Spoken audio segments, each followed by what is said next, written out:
everyone, Christina Dozier here today with Dozier Real Estate. Today we are going to be talking about escalation clauses. What are they and how do they work? Let's get started. Okay, so right now it's tough out there for buyers. We all know it's a seller's market and people are doing everything they can to make sure they bring the most competitive offer possible without unnecessarily leaving money on the table. So they start to put in special stipulations and special contract language that helps really get creative in helping them win a multiple offer situation. One of the tools used is called an escalation clause. An escalation clause is special language written into the special stipulations section of the contract or as an exhibit to the contract that states that the buyer will escalate their offer based on certain conditions in the multiple offer situation. Typically, there is a base offer price, then there is an incremental value. This is the dollar amount value that that buyer is willing to raise their offer over any bona fide competing net offer. Then there is a cap.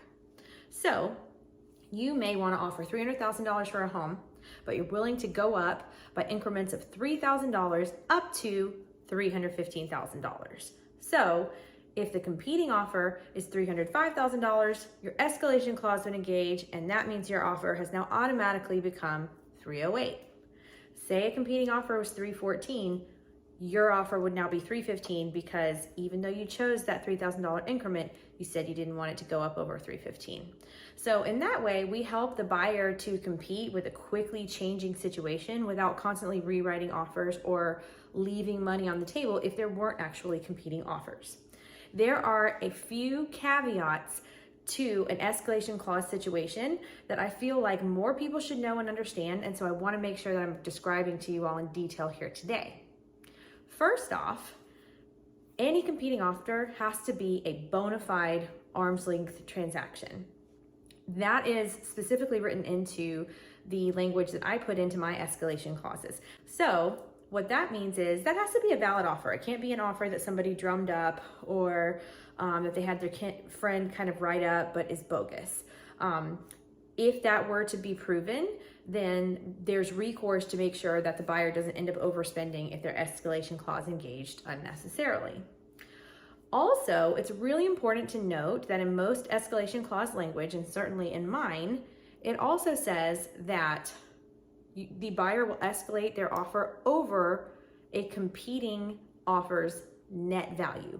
That doesn't necessarily mean offer price. What it means is net, specifically after any special stipulations requiring money paid by the seller are reduced from that offer price. So if a competing offer is for $305,000, but they've asked the seller to pay $5,000 in closing, that competing offer's net is $305,000 minus $5,000. It's $300,000.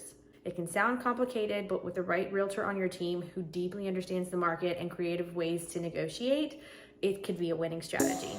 Any other questions? We would be happy to help. Contact us at Dozier Real Estate.